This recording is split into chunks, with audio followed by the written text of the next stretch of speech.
Madame la procureure, nous sommes le vendredi 8 mars. Vous êtes la première femme à ce poste depuis la création du département. Quelles études avez-vous suivies pour atteindre ce niveau de responsabilité?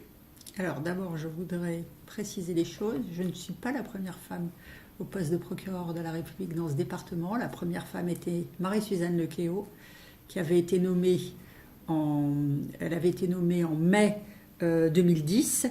Et elle est restée 2 ans à ce poste avant d'être nommée au poste de directrice d'affaires criminelles et des grâces. Donc je suis la deuxième, en poste depuis janvier 2018.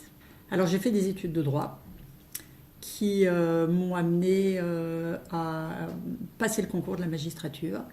Et la formation en la matière durait à l'époque 2 ans, avant de repasser un concours de sortie et d'être affecté en juridiction. Comment s'impose-t-on pour arriver à ce niveau de responsabilité? Alors, je ne pense pas qu'on s'impose. En réalité, on suit une trajectoire qui donne parfois des opportunités. J'ai pour ma part exercé l'essentiel de ma carrière dans l'Est de la France, où j'ai occupé différentes fonctions. Des fonctions de substitut à Strasbourg, puis des fonctions de substitut général à la Cour d'appel de Colmar. Le procureur général de l'époque avec lequel je travaillais m'a donné l'opportunité de devenir sa secrétaire générale. Et là, j'ai appris les rudiments de ce qui concerne à la fois l'organisation et la gestion des juridictions. Ce qui m'a permis ensuite d'être nommée sur un poste de procureur. Et dans le cadre de la conférence nationale des procureurs de la République à laquelle je participais en tant que membre du conseil d'administration, j'ai rencontré un procureur de la République qui est devenu directeur des affaires criminelles et des grâces. Il m'a demandé de venir à Nanterre, où j'ai exercé les fonctions de procureur adjoint. Et lorsqu'il a été nommé directeur des affaires criminelles et des grâces, m'a appelé à ses côtés pour devenir son adjointe. Ultérieurement, j'ai eu cette chance d'être nommée à la tête du parquet de ce département de l'Essonne. Mais vous voyez, c'est une trajectoire qui a été faite d'opportunités, de différentes formations qui m'ont permis d'être nommée sur une grosse juridiction parisienne comme celle-ci, ce qui suppose de la mobilité géographique. Il faut savoir que dans la magistrature, si l'on veut occuper des postes de responsabilité, il faut accepter d'être mobile géographiquement. Un mot pour les jeunes femmes qui souhaitent suivre votre exemple?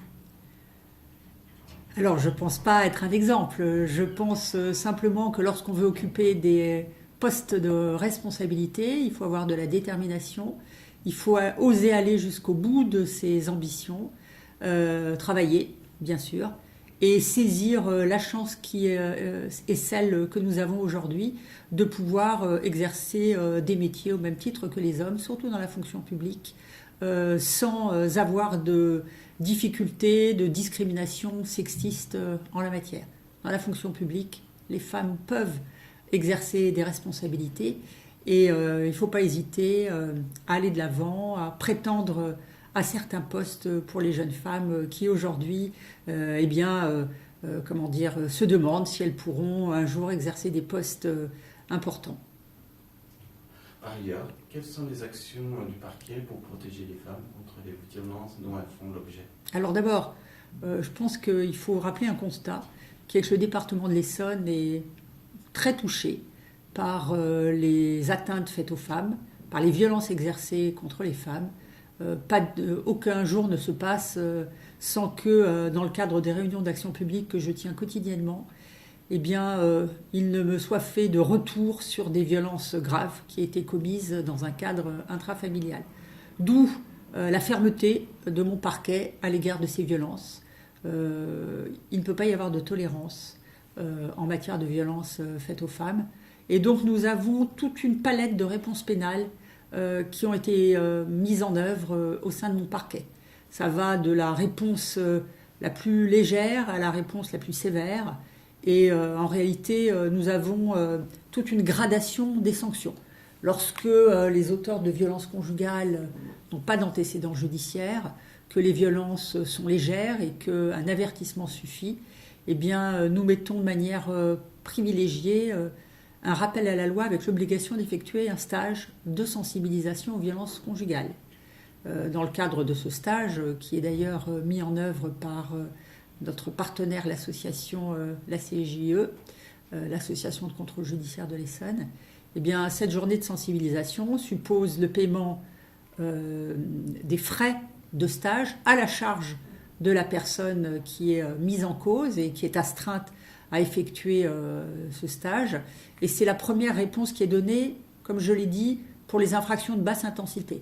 Lorsque les infractions sont déjà un peu plus sévères, que ça mérite un avertissement de plus grande importance, alors nous les astreignons d'abord à passer devant un juge qui va homologuer une composition pénale.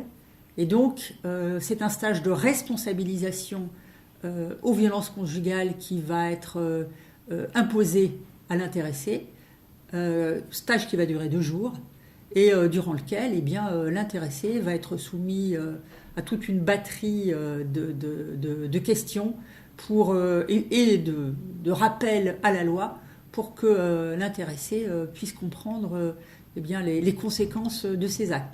Ce stage donc dure 2 jours et coûte plus cher que le précédent stage, puisque selon les ressources de l'intéressé, eh bien, il peut coûter jusqu'à 500 €.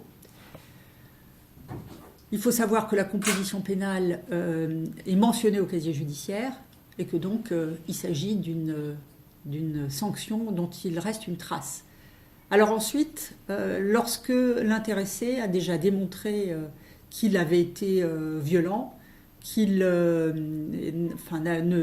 suffisait pas de lui adresser des avertissements en la matière, eh bien, nous avons la sanction qui est la plus fréquemment prononcée du déferrement devant le tribunal, déferrement avec placement sous contrôle judiciaire.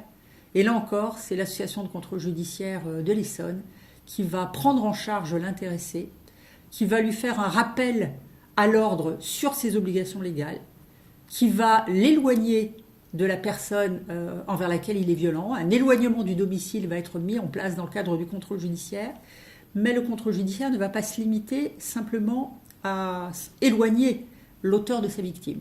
Il comporte un autre volet, qui est la mise en place d'un suivi thérapeutique à l'égard du mis en cause, qui va consister à voir s'il peut entrer dans une démarche de soins.